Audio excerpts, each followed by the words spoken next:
You didn't think I forgot about you, did you? Destroy. Welcome back to Charles Plays HEXEN. Charles in the house. Before anything else, I need to address some comments on the previous video, because one hell of a flame war broke out, and all of you need to keep your damn hair on. The general back and forth of the argument was all about the brutal HEXEN mod itself, and one poster, who goes by the name of Sir Fragalot92, expressed distaste for the selection of this mod, and gave a couple of reasons for doing so. I wish to address all of his points, while I clear out these rooms. His first point was the weapons, and how they are apparently lame compared to their vanilla HEXEN counterparts.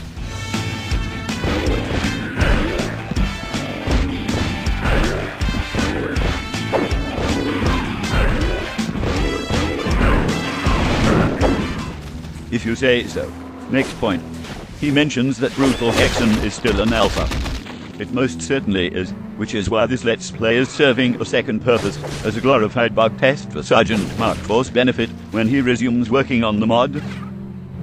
His third point is about the fighter, and don't think I missed your comment on part 12 of Jedi Academy. You're just salty, because I'm not playing as the mage. Okay, I take that back, but regardless, the mage is the class that actually appeals to me the least of the three, and not for his difficulty or his spastic time bomb flashes. Even in the vanilla game I favor the cleric class. At any rate, all of you calm the hell down. Your British overlord demands it. Now that totally unnecessary business is out of the way, it's time to meet a new enemy. This frosty-looking motherfucker is called the Wendigo, and Wendigos are some sideways for good measure. They are powerful, and trying to melee the bastard is pretty much a death wish. Now Baratus has the ultimate excuse for having a shriveled dick. Hey Baratus, give us your best T-1000 impression. Well done. And down to the floor fall the shattered pieces of Baratus and his broken dreams. As the fighter, these icy motherfuckers won't give you nearly as much trouble on an easier skill setting. On the hardest skill, however, they will spam the fuck out of their shots. And their shots don't just deal hefty damage, they also spread out upon impact, causing terrible damage to a general warfield. Even with brutal HEXEN's buckler, the damn things find a way. So what's the best way to kill them as the fighter? If you are playing vanilla, flèches are your best bet by a long shot. For this Let's Play, it's going to be either flèches or the crossbow. If we're really lucky, they will piss off any nearby Fritz, and since a Fritz can't be directly targeted by them, that means the Wendigo is unquestionably going to get burnt. The floor here is your enemy. I would recommend activating the light paths so as not to get crushed when you fumble and fuck around trying to kill the Wendigos up the flight of stairs. You can only see one right now, but there are two on the sides of the door, and another waiting at the top of the elevator, and we are going to destroy all of them, because we do not like Wendigos, and we have no reason to like them. They are a ludicrously imbalanced enemy on this skill setting.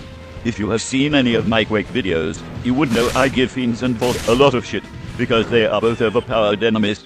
The Wendigo laughs at both of them, makes them his bitch, and then proceeds to because the Wendigo is a colossal prick, and when just one of you can strike the fear of God into the player, you are broken. Anyway, there is a hidden room behind this sheet device, but opening the fucker will also open the opposite one. 3 Wendigos want to mug me. They can take my flèches if they'll leave me the fuck alone. Anyway, hidden in this little room is some blue mana and some quartz flasks. The monster closet has fuck all, so into the portal we go, motherfuckers.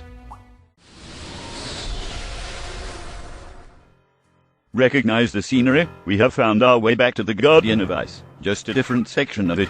The first one was extremely brief, and this time we need to be on our guard. There are Wendigos out there, don't you know? First things first, we have a switch up here guarded by a poultry to ins. That will allow us to do some stuff in the starting room. But before we do that, I'm going to make my way to the large outside space, and mentally flip the bird to the incredibly balanced ice elemental over on the far end of the chasm. Wait, why the fuck did I kill that Ifrit? Son of a bitch, I just fucked up, and I'm going to pay for it. Better remove the other Ifrit from the equation since it's too late. Oh my god, those fucking projectiles are a billion times more annoying than the Voss Sidewinder missiles. Well, at least the overpowered prick over there is indiscriminate about who he freezes solid. Case in point, our unfortunate Etin friend here, who wants to go and infight the oversized snow cone over there, and has now been turned into an oversized snow cone himself. I will avenge you, Mr. Red Hin. Awesome. Now we can thaw you out. Oh dear. Well, regardless of that, I don't see you spamming your shit now that you've met my crossbow, you spasticated fucking popsicle. Now then, it's well worth your time to come out here and face the Wendigo pain train, because 2 new items are up for grabs. This one is a mystic urn, and think of it as a portable soul sphere. You can carry up to 25, but there aren't even 25 in the game, so whatever. The thing over there that looks like a torch is, and this might shock all of you, a torch. It's not a weapon, however. It functions much like the light amplification goggles from Doom, lighting the place up, and no doubt vastly reducing the YouTube artifacting factor for dark areas. But I digress. It's time to tackle this room. There are 2 switches in here. Hitting the first will turn on the torches and provide some illumination. Fuck off, you wanker. Nobody said you were allowed to spawn when I'm working. Anyway, here is the other switch, which will further light the room as well as spawn a fuck ton of veterans to fight. Unfortunately for them, I happen to possess 2 things. A batch of flesh and the high ground. Good game, you bunch of scrubs. Get off my high ground, fuck nut. Alright, down we go. That other retin won't make it down quick enough. Pitiful. Only 1 etin left to murder. We will head after him momentarily. A random item can spawn here. Today it's a quartz flask. And now for chapter notes up there. Oi, get back here at once and die. Your British overlord demands it. How dare you smack me when I'm standing on your head? Learn your place, plebeian. Tremble before me. Now that the walls have been sufficiently coated with red, we want to go to the chasm, but first let's recover some health.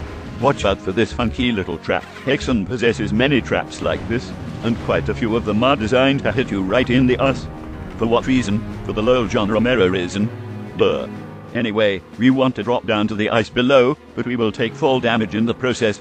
You can get lucky and land on a net-in stupid fathead to cushion your drop, but I don't trust my luck. And besides, there is a way to reduce the fall damage.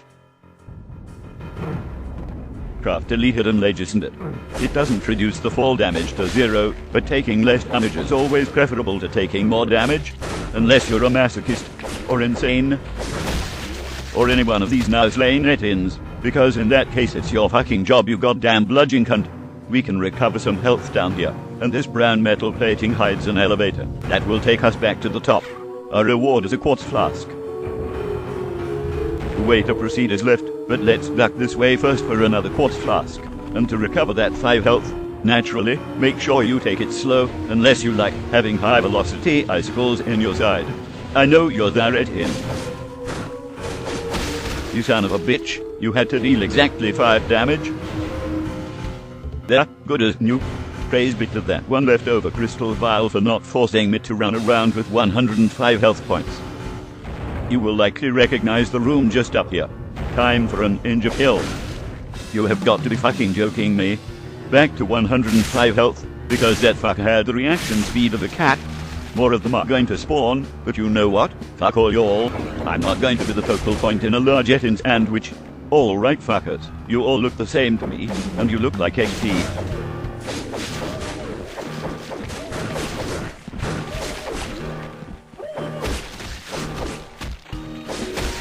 Very therapeutic, but we aren't done just yet. 2 of them are bludgeoning fuckwits trying to hide, and we aren't going to allow them to get away with that sort of bullshit. And besides, there are hidden quartz flasks, and dear HEXEN, I drink your quartz flasks. I drink them up. Now let's head back through the dark room, grabbing one of the leftover crystal vials as we go. Now I bet you recognize where we are. Ahead of us is where we got the crossbow. But these doors are still closed, so we're done, right? Wrong. Notice that there are another pair of glowy swords on the ground pointing at 2 of the walls. In fact, these are also doors. And behind this one on the etin football squad is the place where we can finally make use of the incredibly disappointing flame mask. So let's clear the bricks out and head on in. More blue mana, if you need it, which we are about to. That glow on the walls means a fritz. John Romero isn't even trying to hide it anymore. On the back wall is the place to insert the flame mask. Make sure you run when you insert it, unless you like having the fuck incinerated out of you. Crap.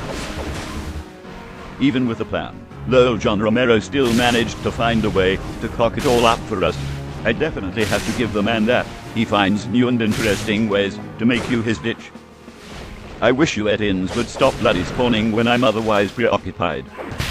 This will please me. Happy birthday to the ground. Now let's go claim what that now clear room has to offer. Blue mana is neat, but the main reason we came in here was for this. This is the fire key, and it will grant us access through that locked door we encountered in the Guardian of Fire. And now for the other door. 2 quartz flasks off the bat. How generous. I take it back. Fuck you, you can't have a game for sending me here. Even with the shield up, I lost half my total health just entering. Because of that hyperactive ice cream. Fuck you, you can't. I have no mouth and I must scream. This time let's use the crossbow and pray to the heavens that he decides not to overpower all over my poor face. Well, thank fuck for that. Nasty fucking popsicles. You may notice the floor in this room is shifting all over the place. Welcome to the rooms gimmick. This cabin is divided into 2 rooms, and you will need to hit this switch to do anything in the next room. Watch where you're standing when you hit the switch, or else you'll be smashed by the ice. Now that there has been a huge change in the layout, make your way to the other room, but be very careful. The ice is slippery, and there are plenty of fatal drops scattered around here. Hitting that switch allows you to get the next key item. In this cabin are a pair of Etins and an incredibly balanced freezer monster, and they're really beginning to fuck me off with their crap. At least there's space to dodge in here. Now then, this is the steel key, and it will let us ride down the second elevator we saw in the Guardian of Steel. Collecting this key will make the ice salty, so we are going to sit right here until it stops throwing a temper tantrum and trying to prove to us that it's a hard cunt. Oh, and there are some rooms back here. A few enemies are in them, and unfortunately popsicles on crack are included. On the bright side, the rooms themselves make for some good cover. But then again, Etins make for better cover. Get out of the way, cockbag, I want to watch the fight. Thunk the frosty cunt up. Bah, worthless fucking Etins. Ouchie, they're going to have to glue you back together there, sir. On the subject of ouchie, look what the fucking snow cone did to my hit points. Those things are so bloody unreasonable. Anyway, we got what we came for, so we need to get out of here before Baratus freezes his balls off without overpowered Wendigo assistance. Remember to take it slow in this room, unless you want to enjoy the ice-filled view on your way to the bottom. Alright, we made it out without very much hassle, and we are at full health with the maximum capacity of quartz flasks to boot. You know the drill, though we saw an equals path back to 7 portals. Next on our agenda, now that we have the fire and steel keys, is the Guardian of Fire stage, because now we can make more progress in there. Before that, however, take a look at this. That enormous staircase was not there before, and we will check out what's waiting for us at the top right after I colonize the fuck out of all these scrubs. While I do this, I'm going to give you lots of facts about 7 portals. The truth is that, if we were speedrunning, we could end Chapter 1 right now, if we wanted to. Of course, we aren't going to do that, because 1, we are not speedrunning, and 2, I insist on collecting the prize at the end of the secret level. That level is still a ways away, however. To unlock the fucker, we still need to travel to each Guardian level 2 times. Although, to be fair, Guardian of Ice is largely finished at this point, and will only be used to access new locations. Catch fucker. I have to wonder what goes on in the mind of a centaur. He threw a grenade at me and it exploded. I'd better raise my shield. Well, it works well for them. Almost too well, so who am I to criticize? Monster closet time, and we all know it's going to be a big troll-looking serpent. That accuracy. I am here to rob you of your fleshes. They are property of the British Empire now. This is Guardian of Steel, and I want to go to Guardian of Fire. So I've managed to enter the incorrect door. Good job, Charles. Okay, I know this is the right door, because of all the not yet dead factor Fritz. I had to do a double take there, and see if I hit level 3 without realizing. This way will lead back to Guardian of Ice, and it's where we first encountered the goddamn godlike popsicle bricks. We have absolutely no reason to return there right now. Oh no, you don't, fucker. Tremble before me. Denied. Better luck next time, you little bitch Frit. Alright, we all know what's about to happen, so bring it on, Mr. Serpent. Your fireballs do not phase us.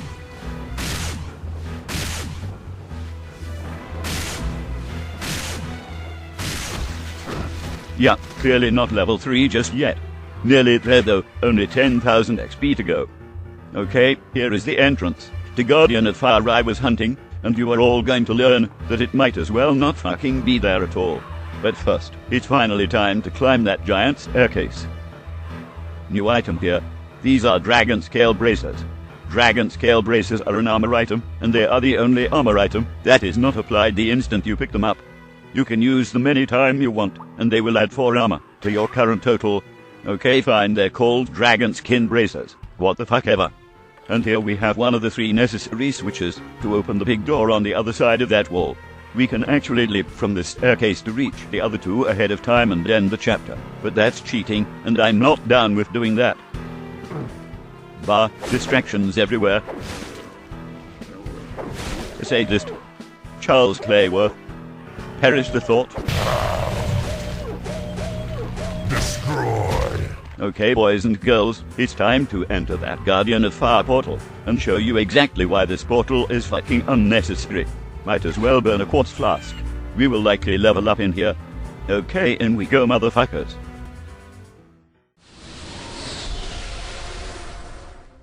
That's correct, everybody. That portal has put us within pissing distance of the other one.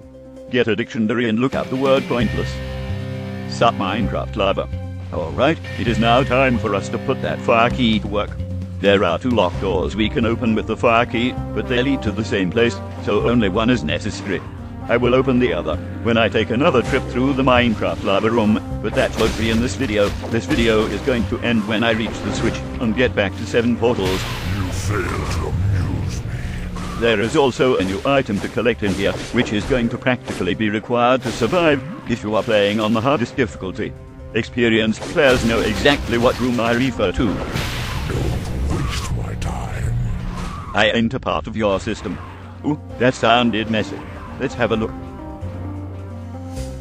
The bottom of that door is surprisingly clean given the circumstances, but who am I to complain? Everything else is red as shit, and I like it. When the red water comes out, down this elevator is a small army of veterans and semifrits. In our hands are a bunch of fleshes.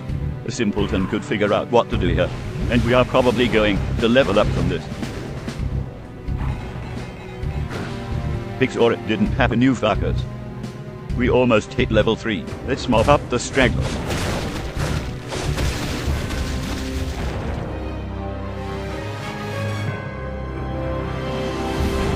After much contemplation, Baratus has figured out that the bolts come out of the front of the crossbow, so grats to him on that. In addition, we now have a maximum health pool of 120, moving on up in the world. Now then, this room has 4 quartz flasks, but when you enter, the lava will attempt to snatch them from you. If you take too long collecting them, that happens. Was that tiny little tidbit of damage absolutely necessary, HEXEN? Bah, what the fuck ever. Anyway, you will notice we are unable to call the elevator we came in on, but we are not stuck. Over here is a door that will lead us to a maze of sorts. An elevator. A pair of elevators. Details, details. Calling this a maze is something of a misnomer. It's really just a fancy figure 8. This will please me. Fuck off, Etin, and wait your goddamn turn. A British overlord can't even throw stuff on the ground in peace. Right, this is a narrow corridor with enemies. Time for some fleshes. Holy crap, that first fleshe went everywhere but the corridor. Those because must be made of some damn-bound sea glass. Not again, fuck. This isn't going as well as I'd have hoped. Time to put them away, and quit while I'm ahead.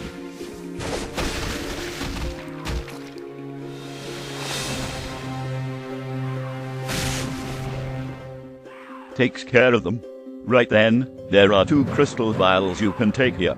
Notice the glowing frit on the other side of this wall that we will get a close-up of. And here is that new item. This is a chaos device. A chaos device when used will teleport you to the flagged entrance point of whatever map you are currently in. So it can be used to either escape a dire situation, or just to travel around quickly. This one is going to be used for the former. You fail to amuse me. You can't trust the system. I like how the glow on our bodies vanished along with the Ifrit's life. It's a cute little touch. Alright, defense mode up. Time to get ambushed. Tremble before me. You can't buy me. Hot dog man.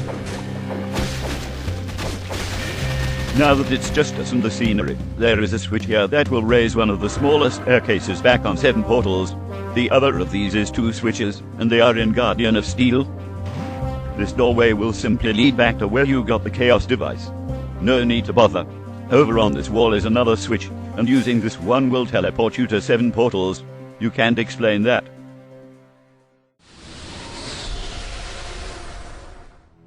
Back at 7 portals once again. There is a quartz flask behind me that I'm going to grab. And now let's have a look at the staircase we just raised in Guardian of Fire. It's not this one. That one had the bracers. Here is the new one, and it has 3 things for us, one of which we don't actually need just yet due to maximum quartz flask capacity. Fuck out of here, HEXEN. You're clearly only alive due to some sort of spawning chicanery. Alright, at the top of this staircase are a pair of quartz flasks and 2 switches.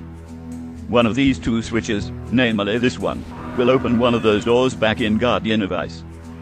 The other, of course, is one of the 3 required to open up the big door leading to the chapter exit, on the other side of that wall. This leaves us with 2 options. Take the door we just opened in Guardian of Ice, or head Guardian of Steel to raise the final staircase. I am going to do the latter, but I need to wrap up this video before it gets too long. So I'm going to dash over to the relevant portal, and we will begin in Guardian of Steel next episode. This has been Charles Plays HEXEN, motherfuckers. Thanks for watching as always.